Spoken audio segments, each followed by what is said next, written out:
What up, y'all? It is Anti-Negative here, and we are back again with episode 11 of Magic the Blabbering. And today is a huge day for Standard and for, I guess, a couple other formats as well. And let's talk about it a little bit. Let's try to keep it short and sweet as well, and try to minimize as much yapping.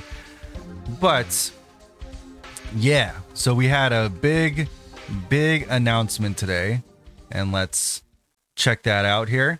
So Banned Restricted has been announced today at around like 8 a.m. in the morning. It's going to go live arena very soon here. So check back around afternoon and everything probably will be in place. But yeah, we have 3 huge bans for Standard. VV's gone, obviously. We wanted him gone. Everybody knew he was going. But we have 3 huge bans here. Obviously, VV was going to get banned. We all knew that was going to happen, but 2 somewhat surprising bans, like Profts, wasn't very surprising. Everybody was talking about how it needed to go. On my kind of banned talk the other week, I pointed at this card for a good amount of time, and it definitely warps the meta around it in terms of having the most consistent game plan, along with a bunch of other things that kind of fuel Prof's decks. We'll talk about that in a second. But the real surprising one is that Screaming Nemesis also got banned. So Nemesis is a good card, obviously, but you know, it being bannable right now when Dimir is probably going to take over the meta, that would be my only critique about this ban. But I do believe that Screaming Nemesis should go. I talked about it on the podcast as well, but I believe this card definitely invalidates blocking. Yes. It also is creating an uninteractable emblem for almost no hoops to jump through. It's just doing things that Mono Red already does. You can put a Torch to Tower on it and turn that into a burn spell, and then that denies life gain for the rest of the game. I think for those reasons alone, this card's way too pushed. It should have been minimum like a 4 mana spell. I think for what they're doing, the amount of hoops that an emblem has to jump through in order to be done, they definitely missed the mark with this one. And, you know, it's banned now, so we have to kind of abide by that. I don't think it's a bad ban. I think it's actually a very good ban. Is Mono Red the best it's ever been for this current meta with VV? No, for sure not. This is not the most crazy version of Mono Red, but it is very strong still. We can kind of look at life gain decks a little bit and say, okay, well, now you can play the game. This card was invalidating life gain to an extent, but it wasn't invalidating full life gain decks. There's a lot of hate. There's a lot of board wipes. There's a lot of things that just hate on those types of decks in general. So life gain probably wasn't getting solely shut down by Screaming Nemesis, but its prevalence in best of 3 was probably keeping some stuff like Orzhov life gain out of the meta. So maybe this allows it to thrive a little bit more, but it's probably not going to really shut it out like completely. Like those life gain decks were not being played largely because they lose to a lot of the general hate that's in the meta. So anyways, moving on from that, we'll talk more about these in a second here, but Pioneer also got a surprise ban. Nobody really saw this one coming, but I was also asking in a lot of discussions with people about what needs to be banned. I really wanted something from Mono Red to be banned. Heartfire Hero obviously is kind of a crazy ban. I would prefer, Manifold Mouse or something like that. Obviously, the package of the 2 really are reliant on each other. So Manifold Mouse probably would see less to 0 play. So I feel like this Mono Red deck just got 8 slots opened up. It probably isn't the huge fix that we all needed, but without Heartfire Hero on 1, you don't really have that explosive turn 3 kill that this deck would give you. So, it's really being hurt by this. No Monstrous Rage ban because this is Pioneer. We have Fatal Push. We have other things like that. So there's ways to counterplay this deck. But the whole thing here is that Pioneer needs more help than just this. And I really hope that they're looking into it.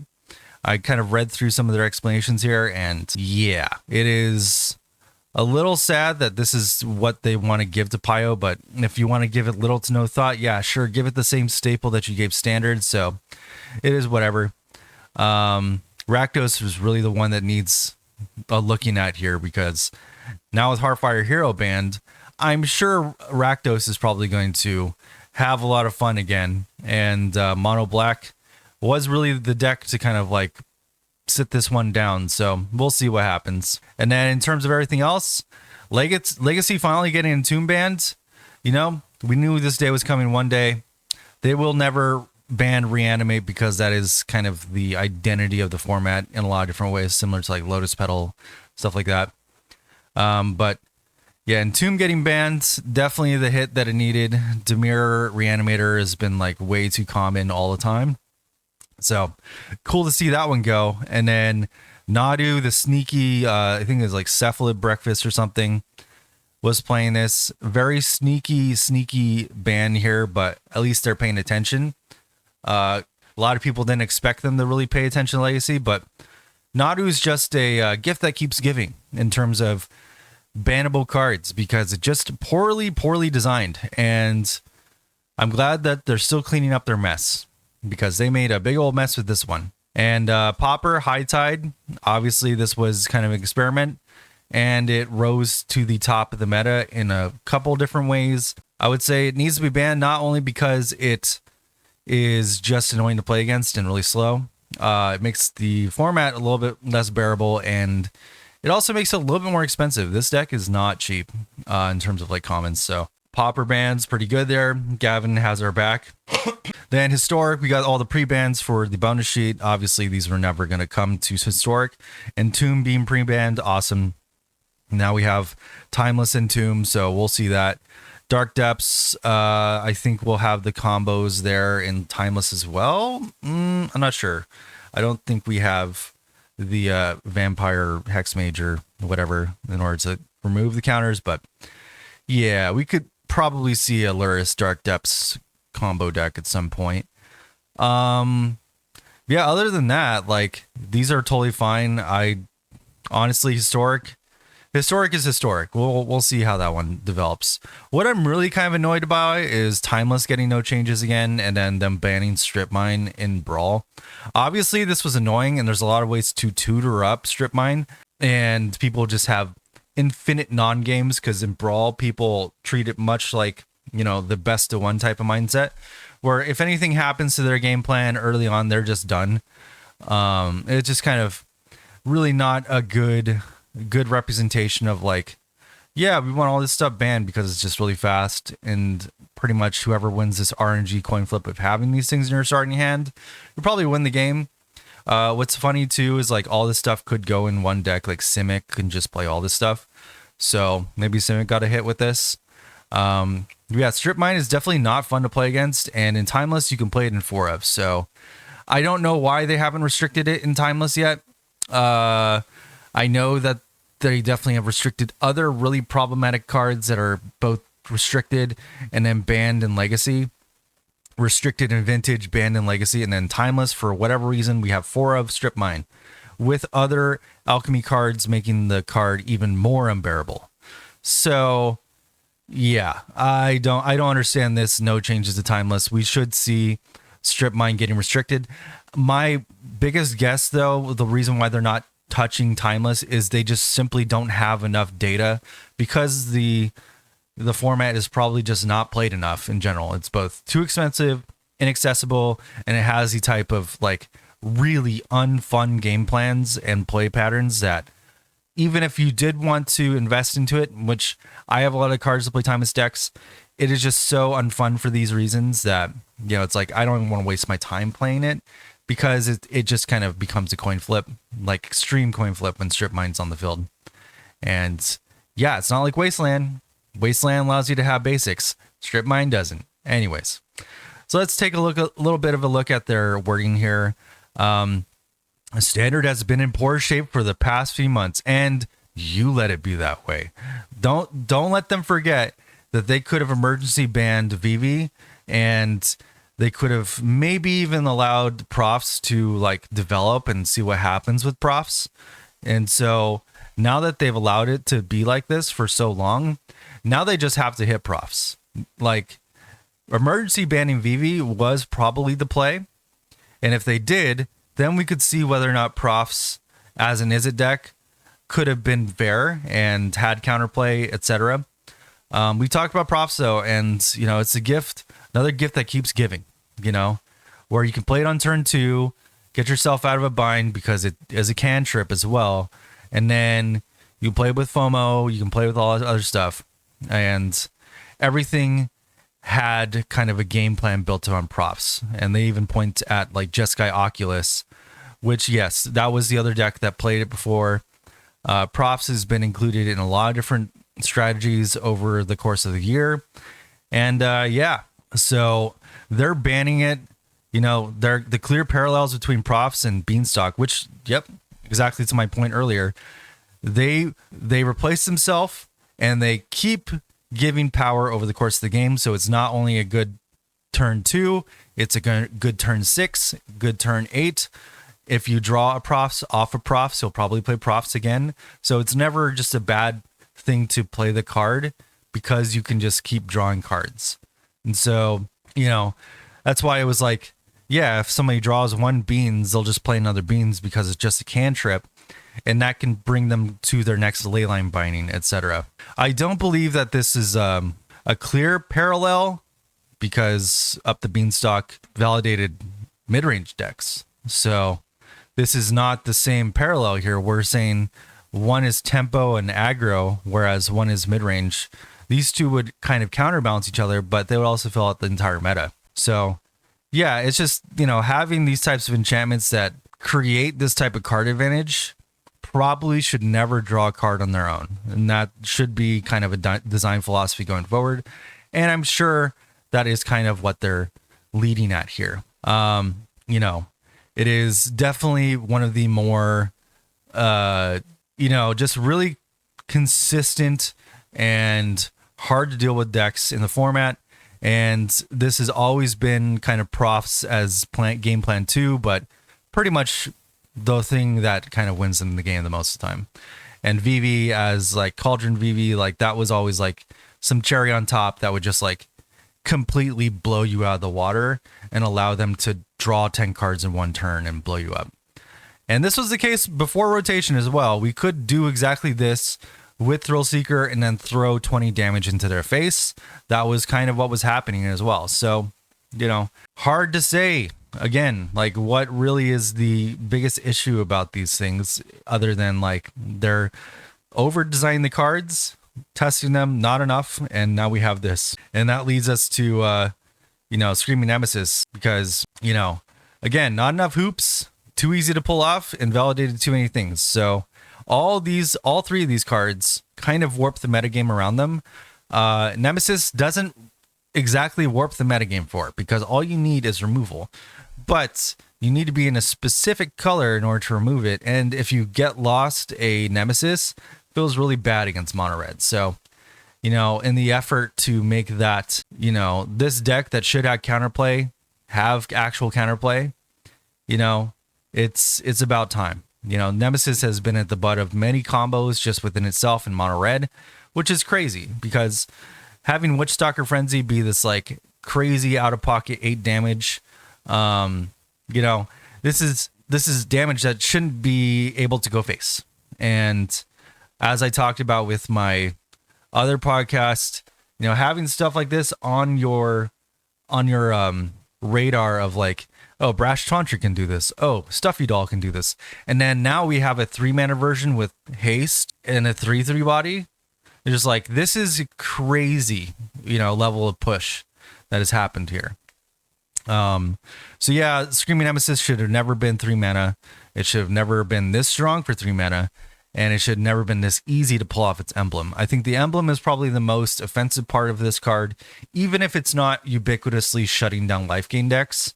Because again, life gain is being shut down by other things like mid-range, control, which aren't super common, but they are common enough where, You know, they'll never be able to have like that crazy win rate that life gain decks can just have in best of one. So yeah, so that's kind of my take about profs here. It's like definitely need to go. Definitely always the thing to worry about when looking at is it in general or mono blue. It's like, well, how many cards can they draw and how big can they get? Because mono blue tempo kills you with 1/1s, and is it tempo or is it aggro usually uses these cantrips to make their prowess creatures much bigger than they come down at. So they're never killing you with a 1/1. They're usually dealing like somewhat lethal damage by turn 3-4 with a Monastery Swiftspear, something like that. Something of that quality. So I would imagine that with these changes, we're probably going to see some type of Is It Prowess deck probably pop up. We have a bunch of firebending that's coming back into the meta, and that will probably take the slot of these decks here. Profs is like a huge hit to the meta because so many decks are built around it. It's not even just this deck. It's all the decks that are under it that are not as good as this deck, which are kind of more fringe kind of profs decks like Grixis profs. We have Jeskai profs. We have even Dimir profs. A lot of people like to play Dimir Reanimator stuff with the profs combo.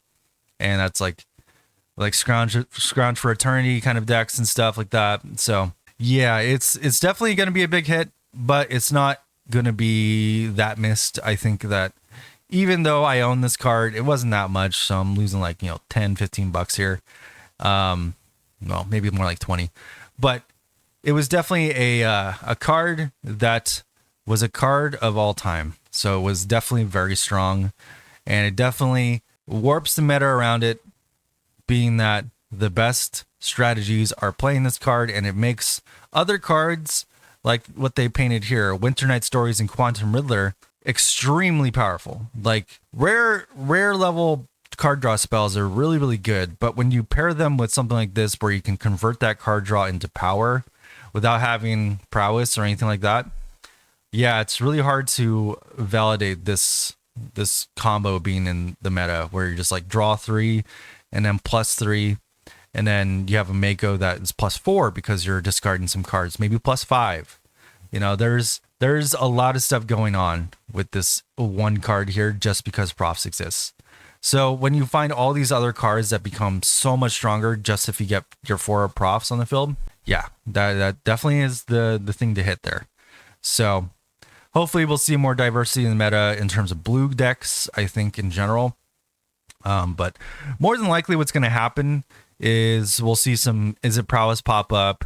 Mono red, I think, we'll maybe have Leyline Resonance pop back up. This is such an anomaly. We don't have any of the stuff that really made this deck crazy. We just have one guy who won a tournament who high rolled more than anybody has in their entire life. And then this mono red build also can just be mono red dragons, so we might see that pop back up.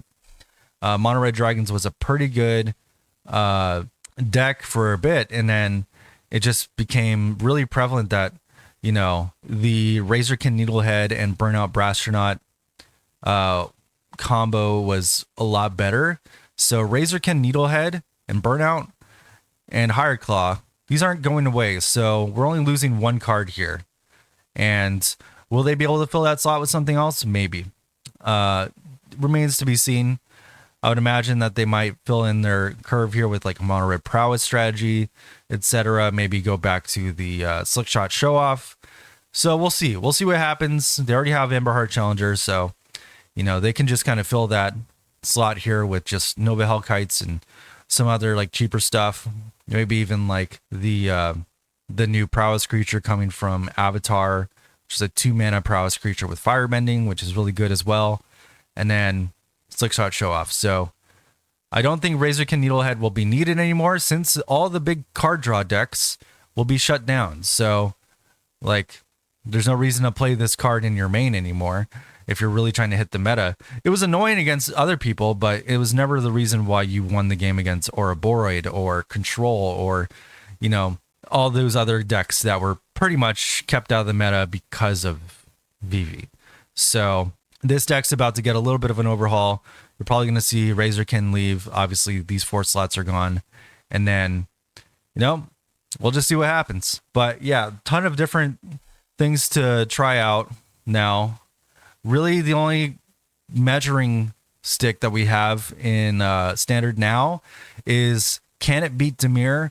This was the case before, and it has been like all year and since Duskborn dropped. So Duskborn was very good to Dimir, and the best cards that everybody wanted kind of gone are from Duskborn. So we'll see whether or not Kaido and Curiosity completely dominate the meta again, and then if they just made Dimir again. Remains to be seen. Obviously, they're not doing enough play testing to really know that. I would imagine this meta is about to slow down a lot, though. So if that's the case, Dimir is one of those decks that definitely will oppress certain decks like that. Other decks to kind of like peek their head up here is probably the self-bounce decks, because those were being kept out from mono red being so prevalent, and from Is It VV as well. It's like Is It VV had so many things you had to worry about. It like everybody's sideboard just breathed the sigh of release. So we're gonna see some changes here. It's gonna be fine. The metagame is overall just way too strong, so we'll have to just worry about that still, but it'll be okay. We're actually having them care about Pioneer as well, so maybe we'll see Pioneer get some more love as well in the future. Hopefully, after they banned Heartfire Hero and Rakdos kind of takes over again, we'll see something done to Rakdos. I don't know what they need to do there. I personally don't want to see Fable the Mirror Breaker gone. I love that card, but if it needs to go, it needs to go. I guess that's what needs to happen. But yeah, anyways, that's going to be it for this podcast today. We might have another podcast probably Wednesday or Friday, just talking about Avatar and stuff, see what kind of decks we're going to build, etc. But yeah, be sure to leave a comment. What are your thoughts on the bans? Let me know. And yeah, see you soon. Check me out on Twitch if you want to as well. Be able to see me streaming probably a little bit more. And yeah, see you around.